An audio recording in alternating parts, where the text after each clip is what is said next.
Bien, hermanos, buenos días. Me alegra poderles ver. Buenos días. Welcome to our church. Thank you. What's your name, Amy? Regine. Regine. Okay. It's gonna be difficult to preach Spanish in English, you know? Yeah, I understand a little because Oh, okay. Philippines has been colonized Yeah, I by know. the I know. so You simple have a- words I can You have understand. Hispanic population there. Yeah. Ok, muy bien. Esta mañana vamos a hablar un poco acerca de una de las doctrinas que es como una columna baluarte para nuestra iglesia, y esa doctrina es el santuario.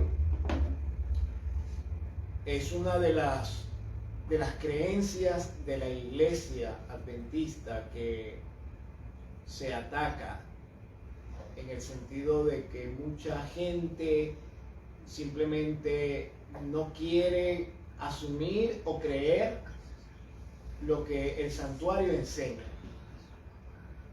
Vamos al libro de Éxodo en el capítulo 25. Éxodo, el capítulo 25, el versículo 8. Éxodo, el capítulo 25, el versículo 8. Y vamos a leer lo que dice la palabra. Allí dice que el Señor le dijo a Moisés: y harán un santuario para mí y habitaré en medio de ellos. Este tema acerca del santuario es un tema que he predicado otras veces y siempre hago el mismo énfasis. Cuando predico acerca del santuario, estamos hablando de un lugar en el cual Dios quería habitar. Nosotros ahora mismo estamos en este sitio para nosotros es el templo, ¿verdad? Aquí venimos a adorar a Dios, aquí venimos a cantar, a orar, a escuchar la palabra. Antiguamente, en los tiempos bíblicos, las cosas no eran como son ahora. Cuando Dios le pidió a Moisés que erigiera ese tabernáculo, esa tienda, el propósito de Dios era habitar en medio de su pueblo. El pueblo no entraba al tabernáculo. Quien entraba al tabernáculo era solamente el sacerdote. Y la presencia de Dios estaba constantemente allí, en una forma de luz que se llamaba Shekinah, y allí estaba la presencia de Dios en el tabernáculo, en uno de los departamentos del santuario. Vamos al libro de Hebreos. En el libro de Hebreos, el apóstol Pablo, él nos da una explicación un poco más extensa acerca del santuario. Si ustedes comparan el libro de Éxodo desde el capítulo 25 en adelante hasta donde termina el libro de Éxodo, ustedes se van a dar cuenta, al compararlo con Hebreos 9, que ambos están hablando de lo mismo. Pero en el libro de Éxodo, desde el capítulo 25 en adelante, Moisés detalla cada mueble. Él detalla el lugar donde cada mueble está colocado, y de esa forma él explica inclusive cuáles son las medidas de cada mueble, cuáles son las medidas del tabernáculo, de la tienda, etc. Pero en el libro de Hebreos, Pablo simplemente hace un resumen de lo que era el tabernáculo. Vamos a leerlo desde el versículo 1 hasta el versículo 7. Ahora bien, dice la Biblia, aún el primer pacto tenía ordenanzas de culto y un santuario terrenal, porque el tabernáculo estaba dispuesto así. En la primera parte, llamada el lugar santo, estaban el candelabro, la mesa y los panes de la proposición. Tras el segundo velo estaba la parte del tabernáculo llamada el lugar santísimo, el cual tenía un incensario de oro y el arca del pacto cubierta de oro por todas partes, en la que estaba una urna de oro que contenía el maná, la vara de Aarón que reverdeció y las tablas del pacto. Y sobre ella los querubines de gloria que cubrían el propiciatorio, de las cuales cosas, dice Pablo, no se puede ahora hablar en detalle. Y así dispuestas estas cosas, en la primera parte del tabernáculo entran los sacerdotes continuamente para cumplir los oficios del culto, pero en la segunda parte solo el sumo sacerdote una vez al año, no sin sangre, la cual ofrece por sí mismo y por los pecados de ignorancia del pueblo. Entonces nosotros nos damos cuenta como Pablo en Hebreos, él sintetiza lo que era el servicio del santuario. Y él dice, él describe los muebles que había en el lugar santo, que eran la mesa con los panes de la proposición, el candelabro y también el incensario. Y describe Pablo los muebles que había en el lugar santísimo, como el arca del pacto, el propiciatorio, los querubines que estaban encima del propiciatorio. Dios quería enseñar a Israel una lección espiritual. Dios quería enseñarle a Israel a través del santuario cuál era el plan de salvación que él tenía para el ser humano. Y es interesante, hermanos, que años antes, siglos antes de que el santuario se levantara en el desierto, ya los patriarcas y los hombres de Dios que vivían en los tiempos anteriores, ya ellos sabían acerca de lo que Dios quería hacer. Vamos al libro de Génesis, al capítulo 8. Génesis, el capítulo 8, y vamos a leer el versículo 20. Génesis, el capítulo 8, el versículo 20. La Biblia dice: y edificó Noé un altar a Jehová, y tomó de todo animal limpio y de toda ave limpia, y ofreció holocausto en el altar. Y vamos a leer el versículo 21. Y percibió Jehová olor grato, y Jehová dijo en su corazón: no volveré más a maldecir la tierra por causa del hombre, porque el intento del corazón del hombre es malo desde su juventud, ni volveré más a destruir todo ser viviente como he hecho. Notemos nosotros que la Biblia dice que Noé edificó un altar. En el libro de Génesis todavía no se ha dado la orden para construir el santuario. Sin embargo, ya Noé sabía que Dios recibía sacrificios. Así que él hizo un altar a Jehová. Vamos al libro de Génesis, allí mismo, el capítulo 12. Génesis, el capítulo 12, los versículos 7 y 8. Génesis capítulo 12, versículos 7 y 8. Y apareció Jehová a Abraham y le dijo: a tu descendencia daré esta tierra. Y edificó allí un altar a Jehová, quien le había aparecido. Luego se pasó de allí a un monte al oriente de Betel, y plantó su tienda teniendo a Betel al occidente y ahí al oriente, y edificó allí altar a Jehová e invocó el nombre de Jehová. Entonces, Noé edificó un altar a Jehová después que pasó el diluvio. Abraham, saliendo de Ur, llegando a la tierra de los cananeos, también edificó un altar, y donde quiera que Abraham ponía su pie, él edificaba un altar a Jehová. Vamos al libro de Génesis otra vez, allí mismo, y ahora vamos al capítulo 4 del libro de Génesis, y vamos a notar lo que dice la Biblia acerca de la costumbre que tenían los hijos de Adán. Recordemos, Dios creó a Adán y a Eva perfectos, ellos cayeron en la desobediencia, en el pecado, y después que se vieron pecadores, se hicieron unos delantales con hojas de higuera, dice la palabra. Y luego Dios, Él les hizo túnicas de pieles para cubrir la desnudez de sus cuerpos, porque ahora ya el manto de luz que los cubría, ya no los cubría más.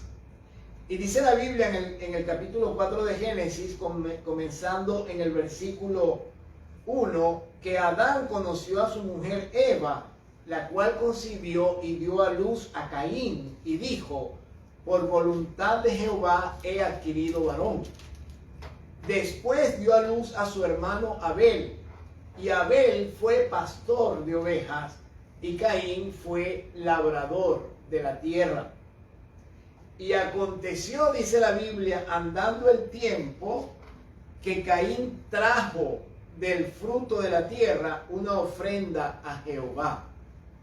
Abel trajo también de los primogénitos de sus ovejas, de lo más gordo de ellas, y Jehová miró con agrado a Abel y a su ofrenda. Noten ustedes, hermanos, cómo están sucediendo los eventos. En primer lugar, la Biblia dice que Caín y Abel trajeron ambos ofrendas al Señor. La Biblia no dice a dónde las trajeron, pero dice trajeron. Por supuesto, es evidente, porque lo leemos en el capítulo 3, vamos a leerlo en el capítulo 3 de Génesis, versículos 23 y 24. Y lo sacó Jehová del huerto del Edén para que labrase la tierra de que fue tomado, estaba hablando de Adán. Echó pues fuera al hombre y puso al oriente del huerto de Edén querubines y una espada encendida que se revolvía por todos lados para guardar el camino del árbol de la vida. Así que Dios no retiró el huerto que estaba en el Edén cuando Adán y Eva pecaron. Lo más lógico de pensar aquí es que cuando los hijos de Adán iban a presentar ofrendas a Dios, ellos iban a la puerta del Edén. Así que Caín y Abel trajeron ambos sus ofrendas. Caín trajo del fruto de la tierra, Abel trajo, dice la Biblia, de los primogénitos de lo más gordo. Noten ustedes los detalles de la Biblia en Génesis, que Abel sabía que Dios requería el primogénito. Y Abel también sabía, y lo sabía Caín por supuesto, que Dios buscaba el animal que tuviese más grosura. Porque en el altar de sacrificios lo que se quemaba era la grasa del animal. La grosura del animal era lo que se colocaba sobre el altar, y ese olor, dice la Biblia, lo leímos en el caso de Noé, era como un incienso agradable para Dios. Vamos al libro allí mismo en el libro de Génesis, vamos ahora al capítulo 13, al versículo 18, 13, 18. Allí otra vez dice, Génesis capítulo 13, versículo 18, Abraham pues, removiendo su tienda, vino y moró en el encinar de Mamre, que está en Hebrón, y edificó allí altar a Jehová. Así que, hermanos, los patriarcas y todos los hombres de Dios, comenzando desde Abel hasta que llegó Jesús, todos ellos eran conscientes de los ritos que se hacían en el santuario. ¿Y por qué nosotros estamos viendo esto? Porque antes que fuese edificado el tabernáculo, antes de que se levantara la tienda, antes de que Dios ordenara colocar en el atrio un altar para los sacrificios, ya ellos sabían que el cordero debía ser sacrificado. Vamos al libro de San Juan, al capítulo 1. En el libro de San Juan, en el capítulo 1, y vamos a leer los versículos 29 y 30. San Juan capítulo 1, versículos 29 y 30. Y allí dice: el siguiente día vio Juan a Jesús que venía a él y dijo: he aquí el Cordero de Dios que quita, ¿qué cosa? El pecado del mundo. Este es aquel de quien yo dije: después de mí viene un varón que es antes de mí, porque él era ¿qué? Primero que yo. Pues todos sabemos que Juan nació primero que Jesús. Amén. Sin embargo, Juan está diciendo: este que viene era antes que yo. Porque desde el mismo momento en que el hombre cayó en pecado, Génesis capítulo 3 y versículo 15, así lo dice: y pondré enemistad entre ti y la mujer, y entre tu simiente y la simiente suya. Esta te herirá en la cabeza y tú le herirás en el calcañar. Desde el mismo momento en que el hombre entró en pecado, se dio la promesa de que vendría una simiente que iba a herir a la serpiente en la cabeza, y esa simiente era precisamente la que daría salvación al ser humano. Esa simiente, hermanos, fue simbolizada por un cordero. Y ese cordero era llevado al altar para ser sacrificado. Vamos al libro de Génesis otra vez y vamos a continuar con esto que estamos viendo. Génesis el capítulo 26, el versículo 25. Y luego dice allí: y edificó allí un altar e invocó el nombre de Jehová, y plantó allí su tienda, y abrieron allí los siervos de Isaac un pozo. Ahora estamos hablando del hijo de Abraham. Noten ustedes que los hombres de Dios, no solamente ellos edificaban altares, pero enseñaban a sus hijos cuál era la correcta forma de adoración que existía.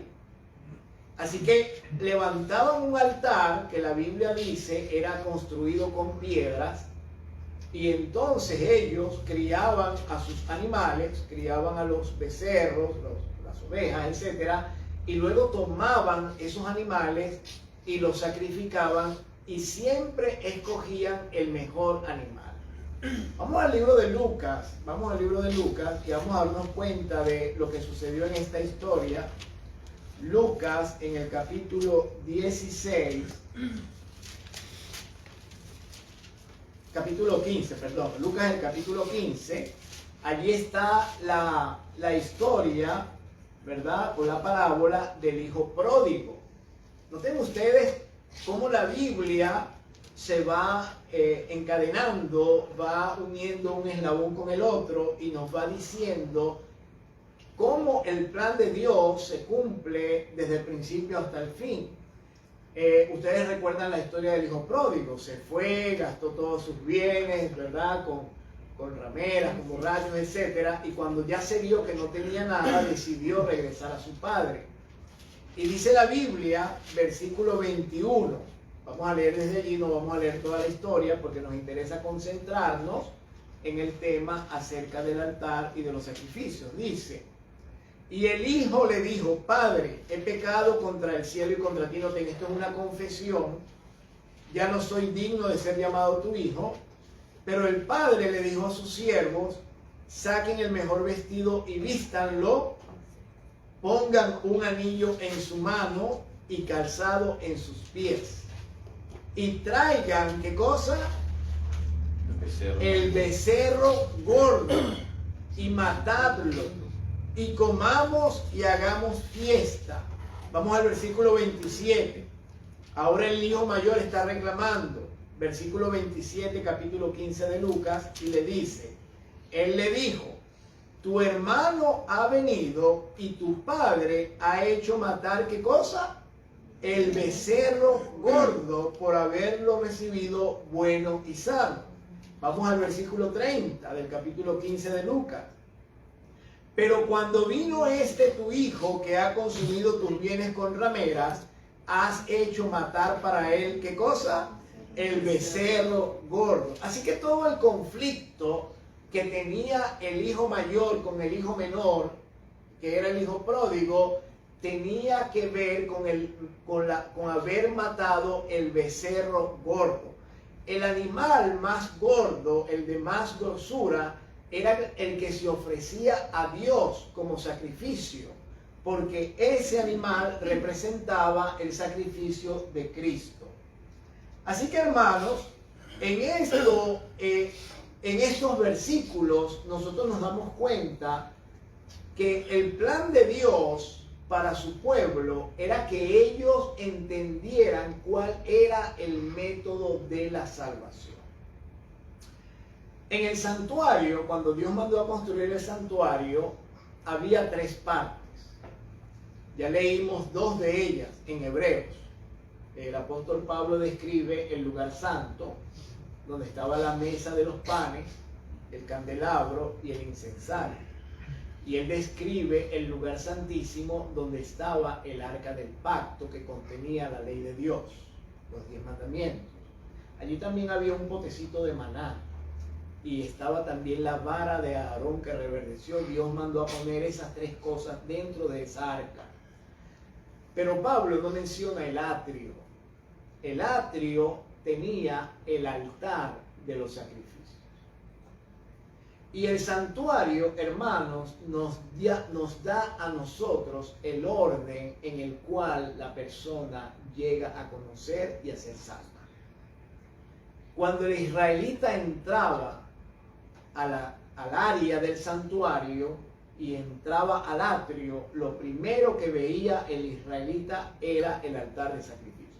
El altar de sacrificios, cuando nosotros leemos la Biblia, el altar de sacrificios era el mueble más grande.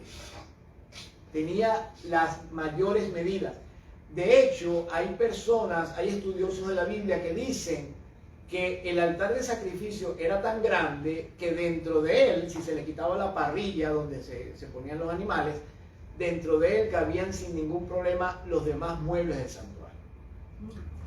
Y este altar tenía una especie de gradas o escaleras por donde subía el sacerdote para poder colocar encima el animal.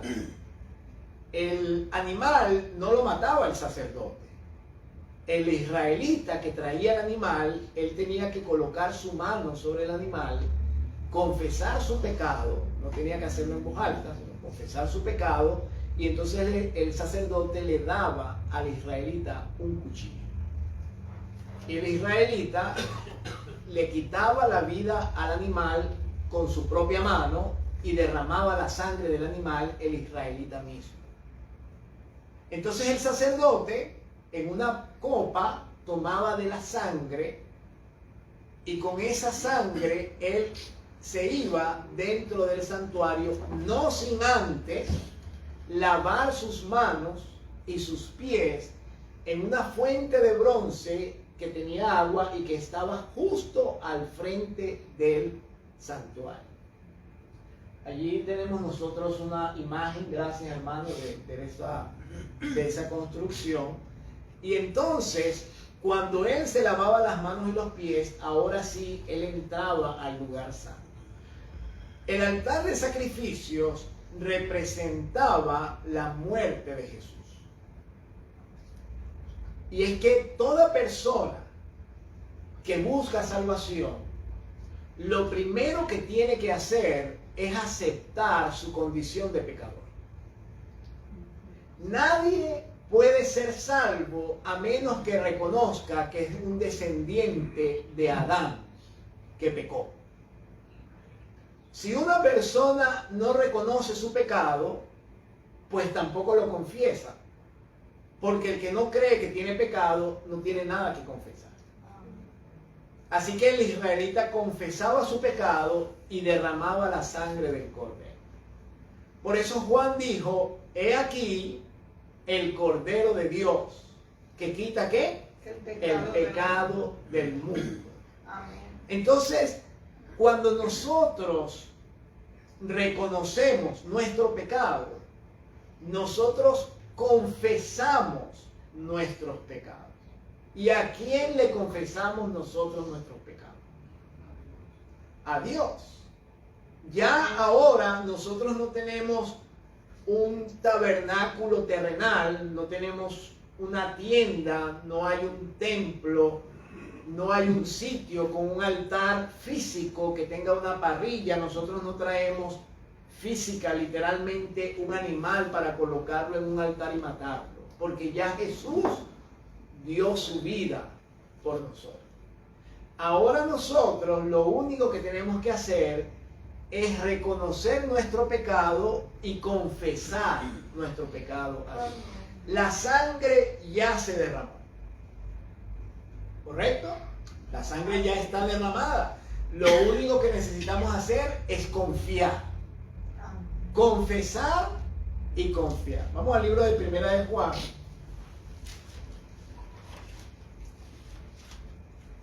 En el libro de Primera de Juan,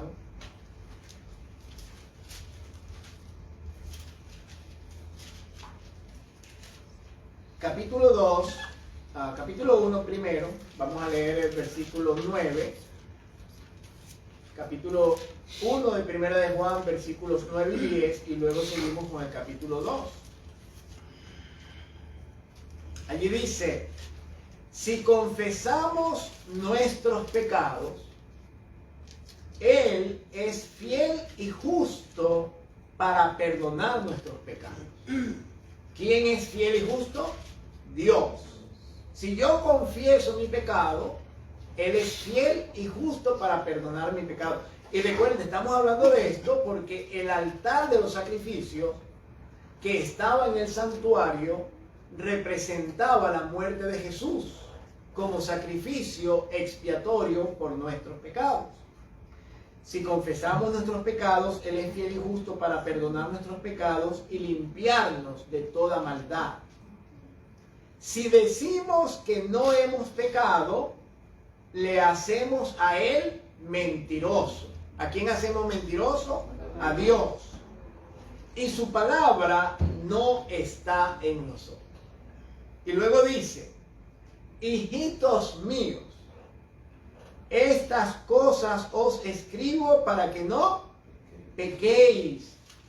Y si alguno hubiere pecado, abogado tenemos para con el Padre, a Jesucristo el justo. Hermanos, en esta mañana, yo sé que ustedes están un poquito preocupados. Yo siento en el ambiente la preocupación que tienen por la niña. Y yo he visto todo el movimiento y esto es triste, ¿verdad? Amén. Es triste lo que está sucediendo. Sin embargo, nosotros no deberíamos dejarnos sobrecargar con esto. Dios está al control de todas las cosas y ya oramos por ella, así que vamos a dejar que Dios se encargue de esta situación, porque lo que hacemos nosotros más bien es distraernos de escuchar la palabra, y eso es lo que el diablo quiere, que no estemos pendientes de lo que debemos estar pendientes. Entonces, hermanos, vamos otra vez vamos ahora al libro de Apocalipsis, al capítulo 1. Vamos al libro de Apocalipsis, al capítulo 1. y vamos a leer los versículos 12 y 13. Y allí dice: y me volví para ver la voz que hablaba conmigo, y vuelto vi 7 candeleros de oro, y en medio de los 7 candeleros uno semejante al Hijo del Hombre, vestido de una ropa que llegaba hasta los pies y ceñido por el pecho con un cinto de oro. En la Biblia, desde el Génesis hasta el Apocalipsis, aparece la figura del santuario de una manera o de otra. Noten ustedes que en Apocalipsis se habla del candelabro, y ese mueble estaba en el lugar santo. En Juan se habla del Cordero de Dios, y el Cordero de Dios se colocaba sobre el altar de los sacrificios. Ese mueble quedaba en el atrio. Así que la Biblia, en los evangelios, desde los evangelios hasta el Apocalipsis, en el Nuevo Testamento, nos menciona los muebles del santuario en orden. En los evangelios nos habla del Cordero y nos habla de Jesús como nuestro sacrificio, que viene a buscarnos para darnos perdón. Más adelante Pablo habla de toda la figura del santuario, pero en el libro del Apocalipsis, en el capítulo 1, nosotros vemos el candelabro, y ese mueble estaba en el lugar santo. Vamos al libro de Apocalipsis, al capítulo 8 de Apocalipsis. Y allí en el capítulo 8 vamos a leer lo que dice los versículos 1 en adelante. Cuando abrió el 7º sello, se hizo silencio en el cielo como por media hora, y vi a los 7 ángeles que estaban en pie ante Dios, y se les dieron 7 trompetas. Otro ángel vino entonces y se paró ante el altar. Recuerden que estaba el altar de sacrificios, pero necesitamos prestar atención, porque en el santuario había 2 altares. Estaba el altar de sacrificios en el atrio, y estaba el altar de inciensos en el lugar santo. Aquí dice que este ángel se para delante del altar con un incensario de oro. Quiere decir que no está frente al altar de sacrificios, está frente al altar de inciensos. Y se le da mucho incienso para añadirlo a las oraciones de todos los santos sobre el altar de oro que estaba delante del trono. Entonces noten ustedes cómo la Biblia va en orden. En el Nuevo Testamento, primero nos menciona al Cordero de Dios, y el Cordero era colocado sobre el altar de los sacrificios. Después, en el libro del Apocalipsis, nos menciona el candelabro, que estaba en el lugar santo. Y ahora en el capítulo 8 nos está mencionando el altar de inciensos, que estaba justo antes del lugar santísimo. Vamos allí ahora al capítulo 15 de Apocalipsis, capítulo 15, y vamos a leer los versículos 6 al 8, desde el 5 al 8, perdón. Después de estas cosas miré, y he aquí fue abierto en el cielo el templo del tabernáculo del testimonio, y del templo salieron los 7 ángeles que tenían las 7 plagas. Noten ustedes que en el Apocalipsis se dice que el templo de Dios se abrió y del templo salieron 7 ángeles. Nos está hablando, hermanos, del mismo templo original que está en el cielo, cuya réplica fue hecha en la tierra.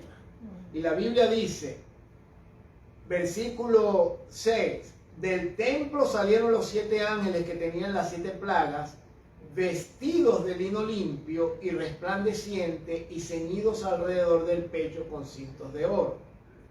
Y uno de los 4 seres vivientes dio a los 7 ángeles 7 copas de oro, llenas de la ira de Dios que vive por los siglos de los siglos, y el templo se llenó ¿de qué? De humo, por la gloria de Dios y por su poder. Y entonces va a decir, nadie podía, ¿qué cosa? Entrar en el templo hasta que se hubiesen cumplido las plagas de los 7 ángeles. Así que la figura del santuario aparece en la Biblia de una manera o de otra. Primero de forma indirecta, con el altar, los patriarcas haciendo sacrificios, invocando el nombre de Dios. Después Dios manda a construir el santuario en el desierto. Y entonces los israelitas vivían alrededor del santuario, traían sus ofrendas a Dios, confesaban sus pecados y de esa manera eran perdonados. Después Salomón edificó un templo y el templo de Salomón estaba hecho justo de la misma forma como estaba el tabernáculo. Había un altar de sacrificios, había candelabros, había una mesa y estaba el lugar santísimo. Eso sí, el templo de Salomón tenía unas dimensiones mucho más grandes que el santuario. Y luego, cuando el templo de Salomón fue destruido, la Biblia dice que los israelitas fueron llevados en cautiverio a Babilonia. Ellos siguieron adorando a Dios de alguna forma, pero ya no tenían santuario hasta que se reedificó un santuario que fue edificado en 46 años, reedificado y arreglado, pero ese santuario que era el templo al cual Cristo entró 2 veces, no era ni la sombra del templo de Salomón. El hecho es, hermanos, que hoy día nosotros venimos a un templo y nuestra costumbre ahora es reunirnos como iglesia en un santuario. En este caso tenemos este lugar, en otros casos es un templo que se ha hecho y dedicado para Dios. Pero es importante que sepamos que el propósito de nosotros venir acá no es simplemente para sentarnos a cantar o a orar o a escuchar un sermón.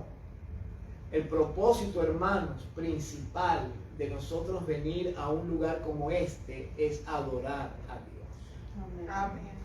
Y nosotros necesitamos tener en nuestra mente la idea de la adoración. Y Dios merece nuestro respeto. Cuando venimos a un lugar como este para adorar a Dios, tenemos que concentrarnos en la adoración. Este es el lugar en el cual como iglesia nos unimos para orar y para alabar a Dios. Toda otra cosa debe ser puesta a un lado y concentrarnos solo en la adoración. Porque el enemigo es astuto para distraer y para hacernos perder la concentración y el foco principal, que es la adoración a Jesucristo. Así que, hermanos, teniendo nosotros esto en cuenta, es bueno que nosotros hoy reforcemos este mensaje con una decisión. Con la decisión de que cuando quiera yo tenga que regresar al templo para adorar a Dios, voy a venir con mi mente establecida en que voy allá es a adorar al Señor. Voy allá para orar a Dios y agradecerle a Dios por sus bendiciones. Voy al templo para estar en comunión con mis hermanos y para agradecerle al Señor por todos sus beneficios, para cantar a Dios con alegría, para adorar a Dios con la mente, con el entendimiento. Vamos a leer un último texto, y este texto está en el libro de Romanos. Libro de Romanos, el capítulo 12. Capítulo 12 del libro de Romanos. Versículo 1.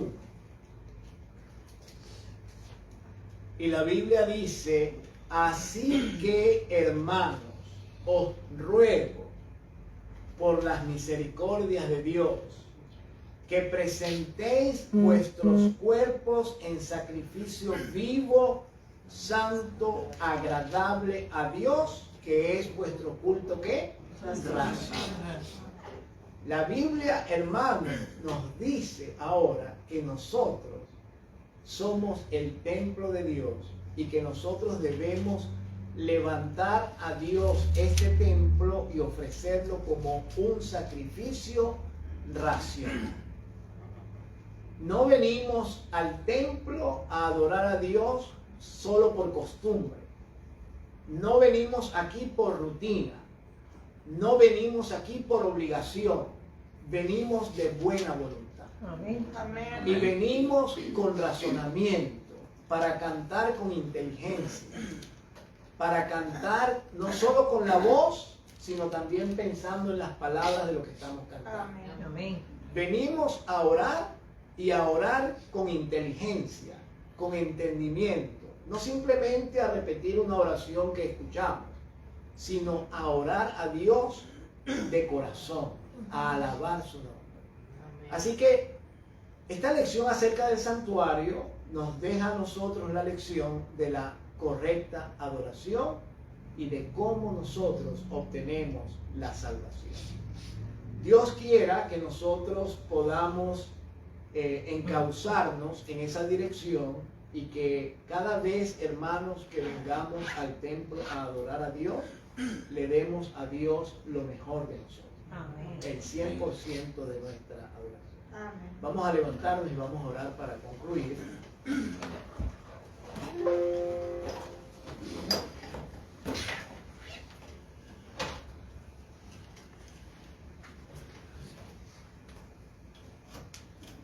Padre, gracias te damos en esta mañana por la bendición de tu palabra, por la enseñanza, la creencia que existe en tu palabra acerca del santuario y cómo nosotros no solamente somos salvos por la sangre derramada de Jesús, sino que también nos enseña, Señor, la correcta forma de adorar y de cómo debemos venir delante de ti en santidad y en respeto y en reverencia. Queremos pedir, Señor, que tú grabes esas lecciones en nuestro corazón y nos ayudes siempre a estar delante de ti con la mejor disposición para hacerte un culto inteligente, con entendimiento y que pueda ser un olor fragante para ti en el cielo. Gracias, Padre Santo, en el nombre de Jesús. Amén. Bendiciones, hermanos.